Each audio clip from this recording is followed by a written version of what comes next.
Welcome to CRA's Confidential Bulletin Podcast. Today, we're honored to have two notable guests, Joe Kefauver and Franklin Coley, co-hosts of the Working Lunch Podcast. It's a must-listen-to podcast for anyone interested in the increasingly active intersection where hospitality and politics meet. Franklin is a partner in the public affairs firm of Align Public Strategies, and Joe is the founding partner. They both join us from their headquarters office in Orlando, Florida. So let's get to that conversation. And now for a word from our sponsor. Isn't it amazing we live in a world where we can pretty much get anything we need when we need it delivered right to our door? It's bananas. I love the convenience. I lost my charger, but got one quick through DoorDash. DoorDash, your door to more. Download the DoorDash app now to get almost anything from pet food to snacks to neck braces to alcohol to toothpaste to Joy-Con controllers to headphones to, you get it. Must be 21 or older to order alcohol. Drink responsibly. Alcohol available only in select markets. Joe, Franklin, thanks for joining us today. Appreciate you making the time. How are you all doing? How's Orlando, Florida? What's going on in Orlando, Florida? We have turned the corner and summer's here, and we are not dancing in the streets. Let me tell you, it is warm here in Orlando. But, you know, Sacramento, I've spent many a triple-digit day in Sacramento myself. So that's a hot town as well. Yeah, so for those of us who aren't familiar with the geography of Florida, I mean, of course, we looked at a map. So Orlando, so how far would it take you to drive to Miami from Orlando? It depends who's driving, but about 3.5 hours, I would say, give or take, sometimes 4 hours. You know, Orlando is dead center in the state, dead center east-west, dead center north and south. And so your headquarters is in downtown Orlando? The global center for Align Public Strategies is downtown Orlando, Florida. Yeah. Awesome. Well, Joe, before we get going, why don't you tell us sort of how you got started in the hospitality industry? I mean, I know you worked for Darden years back running their government affairs program, right? Is that your first foray into hospitality? That was, other than, the traditional high school and restaurant jobs. I mean, I managed a bagel restaurant in college. I delivered pizzas. I bartended. I waited tables. So I had just about every restaurant job in the world. Little did I know it was training me for a career in this industry. But like Franklin, have a kind of a DC background, worked on the Hill, and through a variety of circumstances, found myself moving to Florida, and I ended up getting the opportunity to run government affairs for Darden Restaurants, and have been connected to the industry ever since.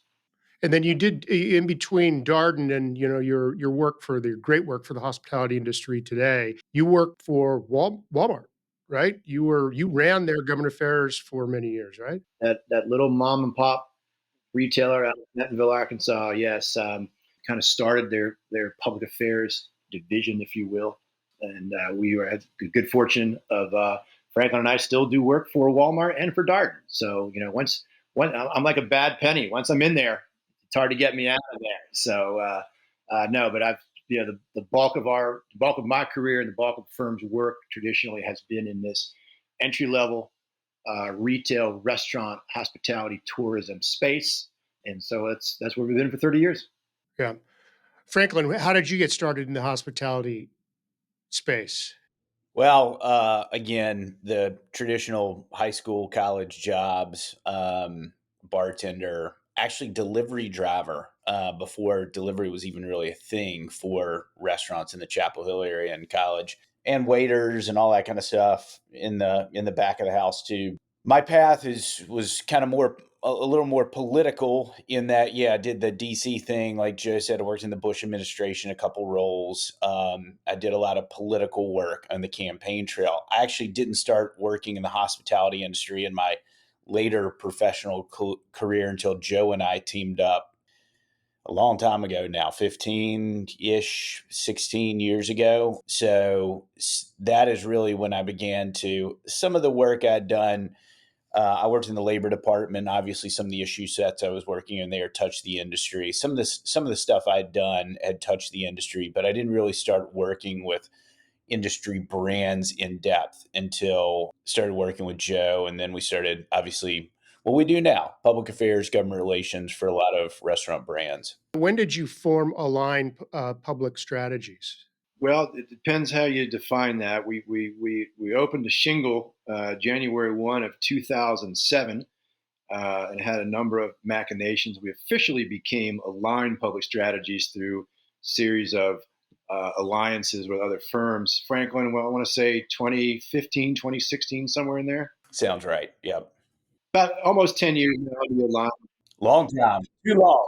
Okay, so I am an avid listener of your podcast.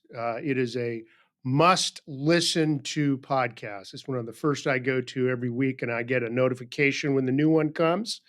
So you guys do such a great job and such a great service for the industry. So I just listened to episode 331.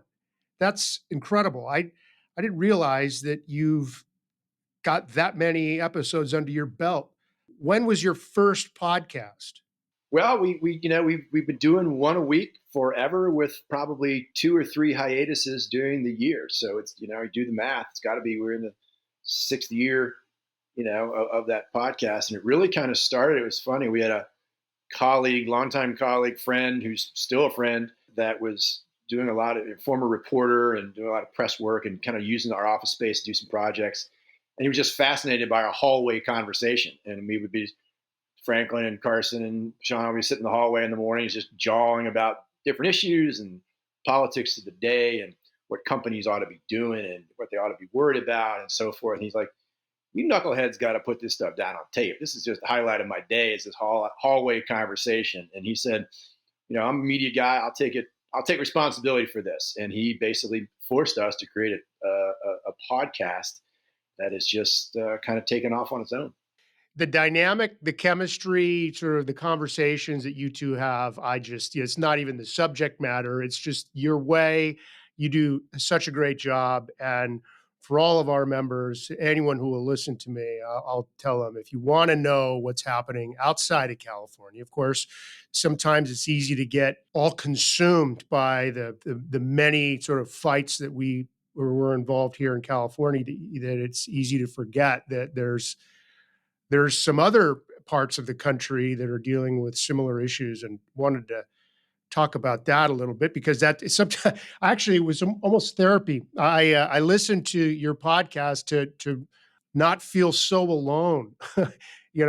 When you talk about sort of the elimination of the tip credit, of course, we're one of 7 states that doesn't have a tip credit. And I know that Washington, D.C., I think 2022 eliminated a tip credit. And of course, Chicago's phasing it out. Sometimes it makes us feel a little better when we know that there are other parts of the country that are sort of grappling with the same public policy fights that we are.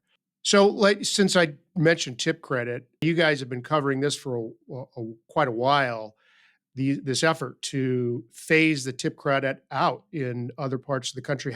Any observations on that? I mean, are there, is this, going to be one of these policy issues that come up in the predictably, blue states or blue cities? Or do you see this, getting momentum in, areas that you wouldn't expect, like a red city or red state? I'll tee it up and kind of do our normal pod format, right? I kind of tee it up and Franklin takes out the big stick and whacks it down the fairway a little bit.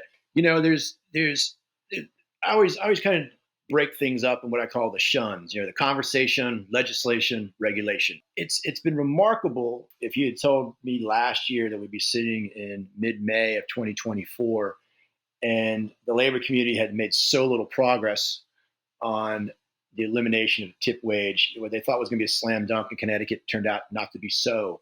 What they thought was going to be a slam dunk in Maryland turned out not to be so. Illinois, I thought it was going to be a slam dunk in Springfield. Turns out not to be so, even though Chicago went down the road they did. So in the short term, in terms of the skirmishes and the battles, the industry has really rallied and is doing, I think, an excellent job of organizing and getting their message out and leveraging servers and telling the story of servers and why this system works for so many people. We still have a long uphill battle on the conversation. We are winning the legislative battles, regulatory battles at this point, and I think we will for the foreseeable future.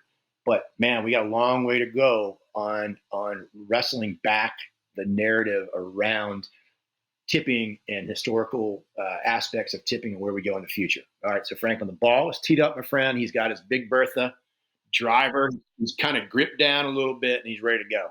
Franklin, fix what Joe just said. Yeah, let me do 22 minutes of cleanup now.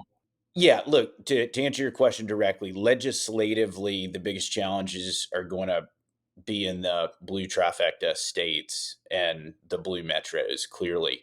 But we have tip credit and we've done well, as Joe said, in a lot of those jurisdictions this year in the short term. We have had a lot of amazing successes, to be quite honest. But what we also have this year is we have tip credit on the ballot.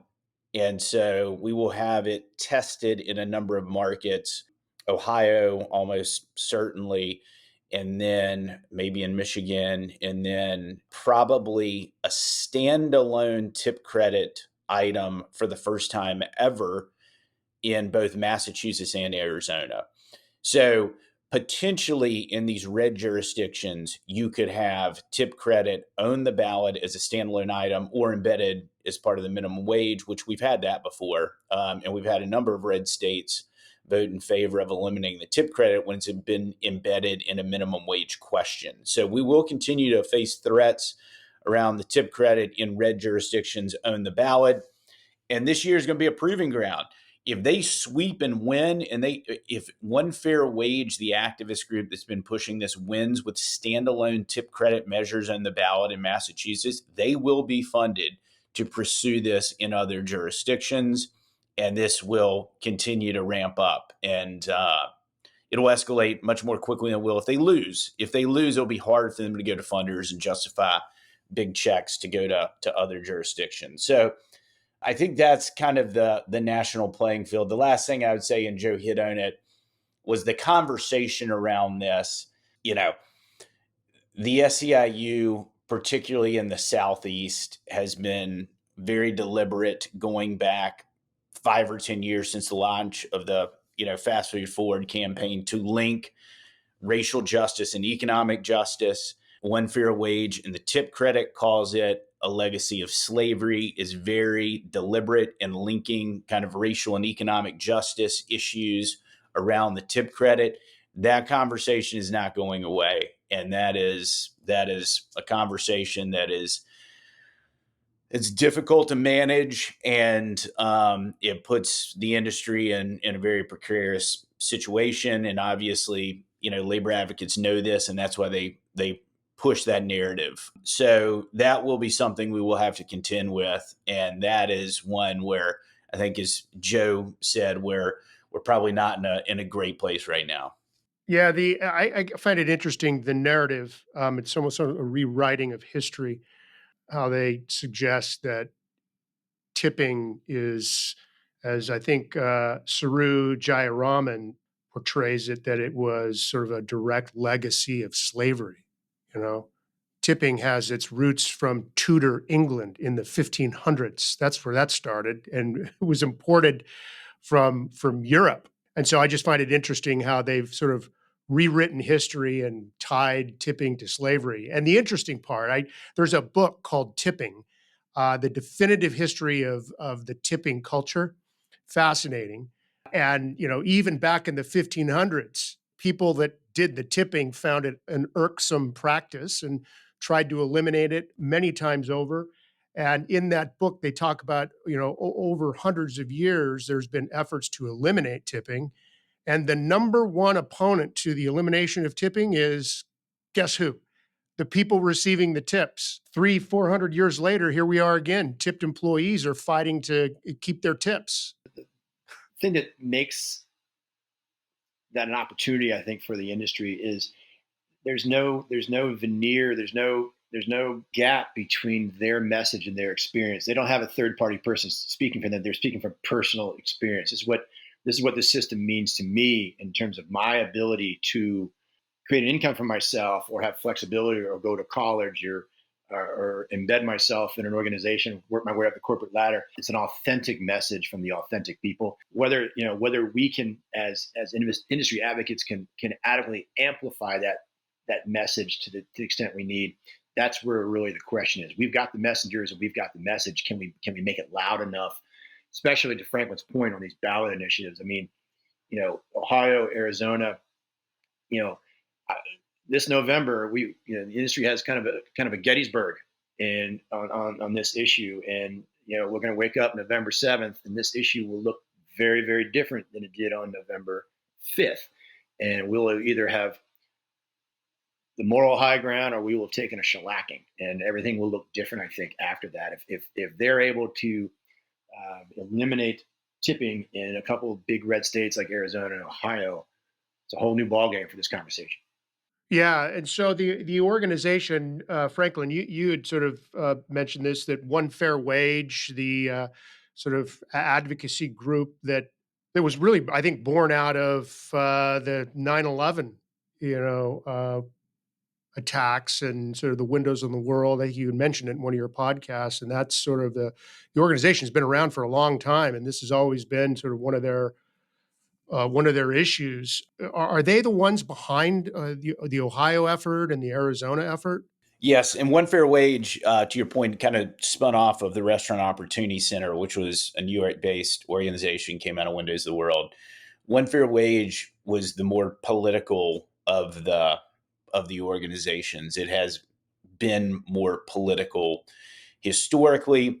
It became a project of Saru Jayaraman, who is California based these days in Berkeley. The university actually, I just think, shut down her institute or her center, and she's being rolled into another center there. But she bases out of Berkeley, and One Fair Wage, kind of her pet project. It was originally set up as kind of a political entity, but then it has a C3 arm too. And during COVID, it was taking a lot of relief money and distributing it. And kind of the C3, I think, became the more dominant vehicle, if you will. But One Fair Wage and they had partnerships in California to do that, by the way. They're the group that is really pushing this around the country. They're the one that's fundraising the money and then setting up, ballot committees in these states to gather signatures, put this stuff in the ballot, and ultimately win this in the ballot. What's interesting is that, yeah, she's a product of Berkeley and lives in Oakland apparently, and I don't see her much, engaging in California policy. I see her more engaging in other parts of the country, which I find interesting. And it seems like she sort of parachutes in to whether it's Massachusetts or Connecticut. And I read about her appearances in the news, and how is she received by like the locals? I mean, she's not even from there, and she parachutes in and, manages a campaign. I mean, is she viewed as a credible messenger in some of these areas where she's not a local? So I think there's probably a split there. That certainly backfired. Exactly what you just laid out is exactly what backfired on One Fair Wage in Maryland and some of these other jurisdictions, where One Fair Wage has shown up. It's a bunch of organizers and staff from outside the area. In the case of, I don't remember if I don't think it was at the state level in Maryland. I think it was when the local battles, Montgomery County or PG County, there was actually a fracas outside of the county commission hearing. Basically through that and through the testimony, it was clear that no one from One Fair Wage was local, and all the workers, all the servers were actually local servers. And so that did not play well. I will say, though, that Saru has done well. She does have credibility with, media outlets and that sort of thing. She has done well to build her resume as a voice of the restaurant worker. And she will be quoted by the New York Times, and she will be able to write and place an op-ed in most major outlets. So with kind of the elites, if you will, if you want to characterize it that way, she is a recognized voice. But practically and pragmatically own the ground in a lot of these exchanges, One Fair Wage has not come off as local and authentic in the way that a lot of the local servers have that have been on the other side of their issues. Yeah, I recall some time ago seeing her make an appearance. I think it was in New York. Actually, more than once, she'll make an appearance with some Hollywood figure. So when you bring up elites, I mean, she has figured out a way to co-opt movie stars. I find that a strange sort of connection, like how she got linked up with Hollywood. Well, she's gotten in those funding networks, those left of center kind of funding networks. And that's where a lot of that kind of comes from. There's a certain amount of celebrity there, and she has done well to find her way into those circles and get funding and get notoriety and everything that goes along with that.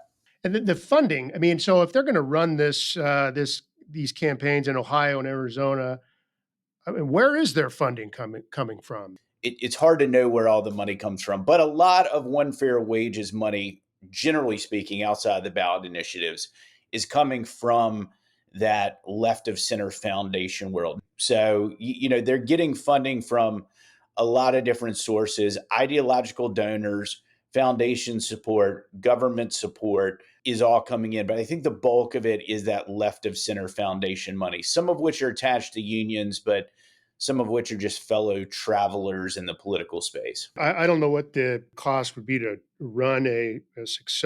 prosecute a successful campaign in Arizona or Ohio, but in California, it's, just because of the massive media markets that are in the state, it's 150 to 200 million. If you really, especially a contentious issue. I suspect it's much less in Arizona, but Ohio's a big state. And, the voters in Ohio and Arizona are pretty moderate, right? So I guess this will be interesting to see, how this issue is received by the voters. Did you say, Franklin or Joe, that this is the first time that this issue has been before voters?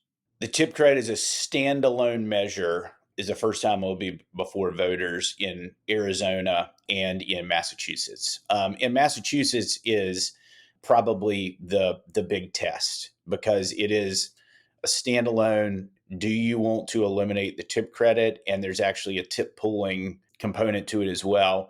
And it will be yes or no vote. The Arizona one is, kind of like a countermeasure, a measure and a countermeasure. It'll be a little more muddled, so to speak. Well, and that's if the legislature advances the countermeasure to the ballot, but I think that's likely. So yeah, it'll be the first time standalone. Jot, the big thing to watch here is it's expensive to put this stuff on the ballot, but not nearly as expensive as running a big campaign to convince voters to vote for it. I think part of the question is, will they have funding to do that? Are they going to get the funding just to get this on the ballot, which they have done in Massachusetts? They got the signatures. It wasn't cheap, but we're talking about hundreds of $1,000s, $1 million to get it on the ballot in Massachusetts, a relatively small state. And do they have money to actually spend to win on the ballot?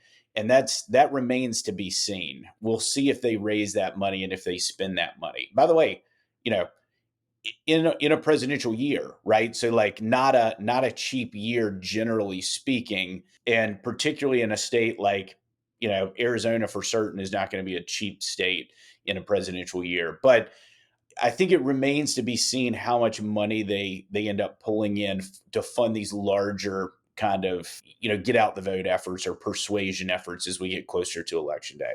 And the other aspect, John, I would just add in, and we're seeing this in Massachusetts to a certain extent in Ohio, because of the narrowness of the subject matter, i.e. tip credit elimination.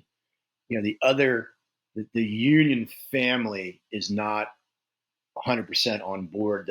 The One Fair Wages of the world are having to kind of go it alone because the larger union family has other issues they're working on about tax issues and other types of things. So, on a lot of these like straight minimum wage things, they'll get help from their brethren in the union community because all these CBAs are tied to wage levels, blah, blah, blah. They're kind of going it alone in these jurisdictions.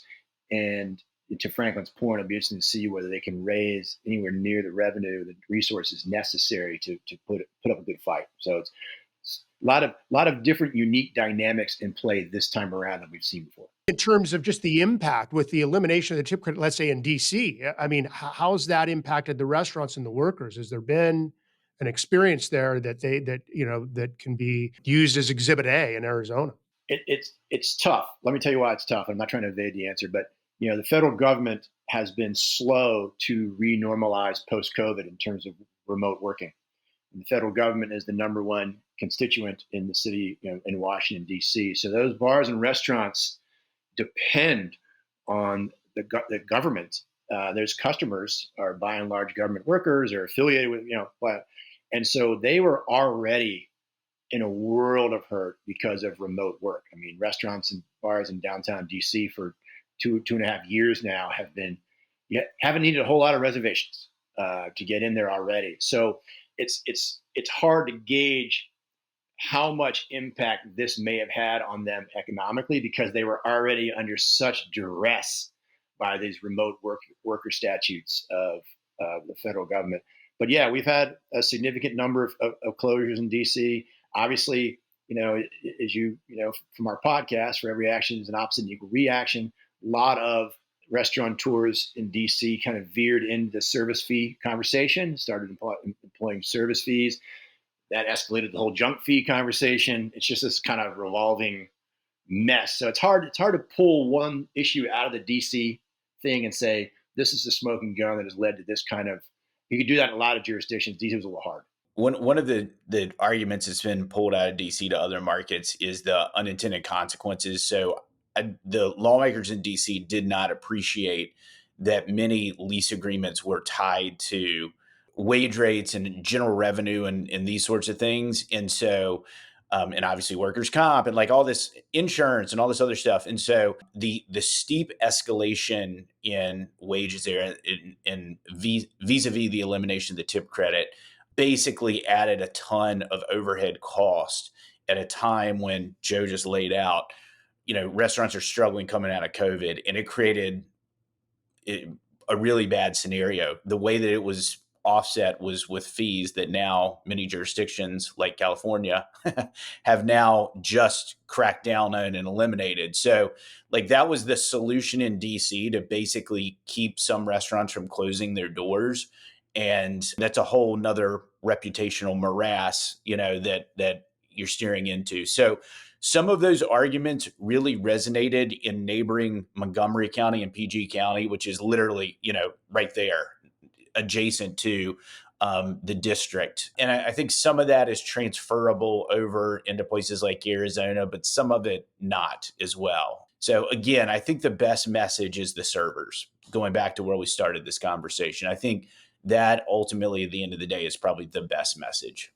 Yeah. So this November actually will be interesting to see. And I'm assuming will set the tone for the future of a tip credit in other parts of the country, depending on how that turns out. Just wanted to get your observations on another sort of export from California, the fast food law here. What are you seeing in other parts of the country? Is this thing spreading to other parts? Yeah, I mean, we got to talk about the FAST Act. Yeah, 100% it is. Now, I will say that the great work that you and your team did prevented it from really exploding in other jurisdictions, in my opinion. The way that the industry fought to get a negotiated outcome, I think prevented copycat FAST Acts appearing in 3 to 6 states immediately being adopted. But sectoral bargaining was on labor's agenda before the FAST Act and will be on the agenda after the FAST Act. And so, Minnesota's, we were reporting this in our podcast just a week or two ago, Minnesota has stood up and is now effective a sectoral bargaining regime for home healthcare workers, another SEIU constituency. They have large membership in that space. The FAST Act was one dot on kind of the graph, the trajectory of this issue, but it is not the beginning dot or the end dot. So we will continue to see it kind of bubble up in more jurisdictions. There's no doubt the industry will be impacted by that, but other industries will as well. Yeah, and it's primarily SEIU, right? I mean, they seem to be the only union that's their future seems to be tied to this concept of sectoral bargaining. I think it's fair to say they're the most invested in it as a concept. Different unions tend to have different MOs, and this seems to be one. They're also, I would say, one of the most experimental too in terms of trying new modes and new models of organizing, failing forward, so to speak, to use some California language, and investing in failure and trying different models. The SEIU is pretty entrepreneurial in that regard, and this is one of many things they're testing. One of the, and I echo Franklin's comments that the fight you guys put up had connotations all across the country, and there aren't a lot of state legislators in their states, no matter how sympathetic they may be to the labor community, want to go through that kind of fight. And so I think your defense in California put a major chill on a state level FAST Act type of copycats. But to Franklin's point, this sectoral bargaining, broader strategy is most effective for the SEIU when it's hyper local. So while they may not try to go after a big state again, they're certainly going to go city by city, jurisdiction by jurisdiction, industry by industry, and try to bunt single their way around municipal sectoral bargaining agreements. So I think the FAST Act was an early skirmish in the sectoral bargaining conversation, but it may be in terms of a statewide FAST Act, we anticipated there may be some heightened activity in 2023 and early in 2024. And I think because of the effort you guys put, no state legislator anywhere wanted any piece of that bill.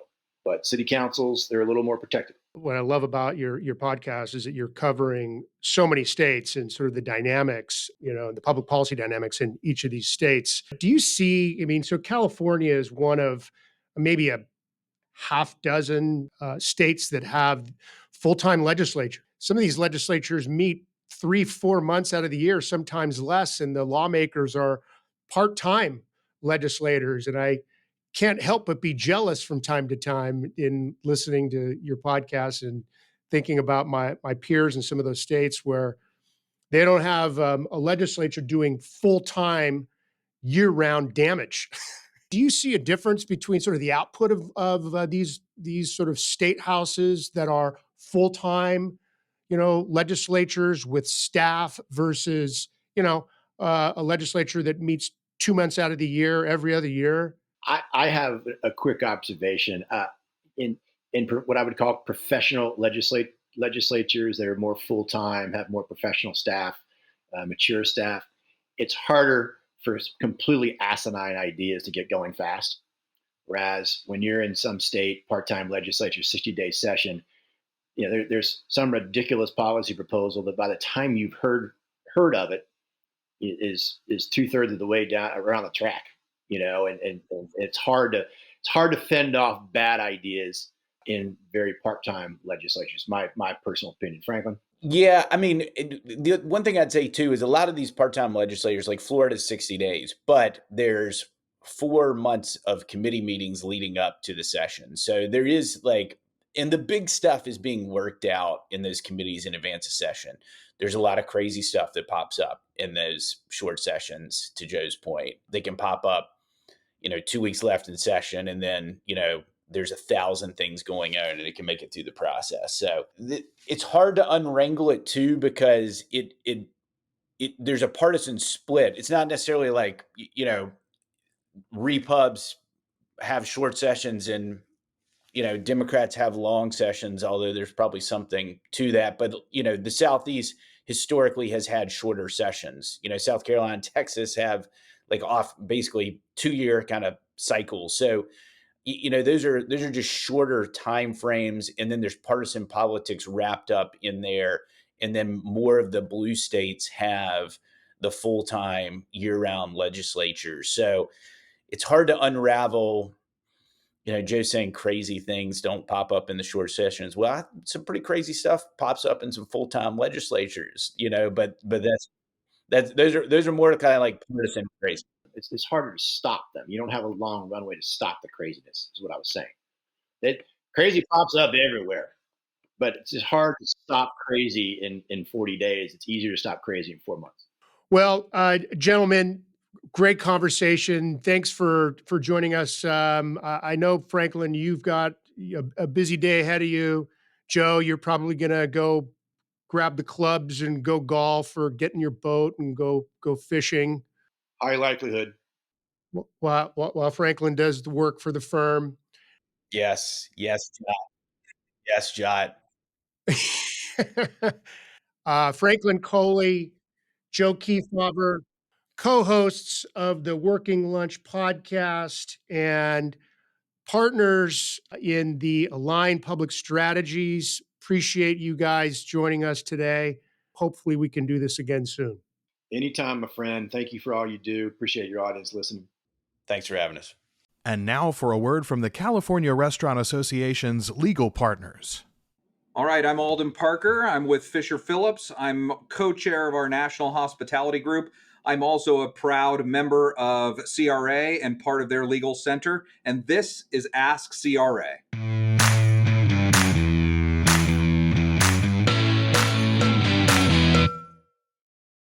Operating a restaurant is tough. What's keeping you up at night? If you have questions you would like us to answer, please submit them on our website at calrest.org/ASK. That's calrest.org/ask.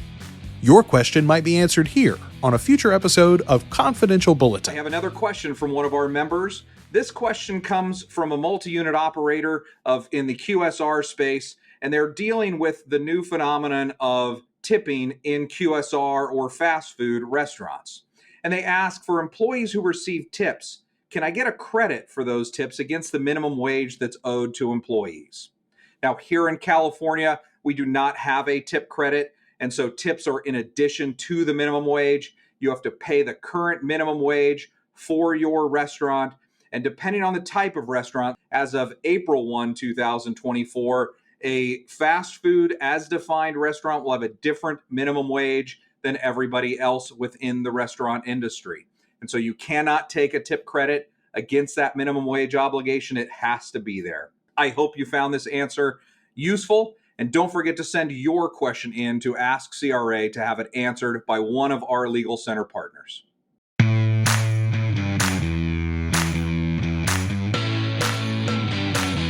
We hope you enjoyed Confidential Bulletin. Your membership helps us advocate statewide on your behalf. You can also access tools and education that can help you be a better and more profitable operator while connecting with more than 22,000 like-minded hospitality professionals just like you. If you are not a member, join us. Check us out at calrest.org. This podcast is for informational purposes only and should not be considered legal or professional advice. The views expressed in this podcast may not be those of the host or the management.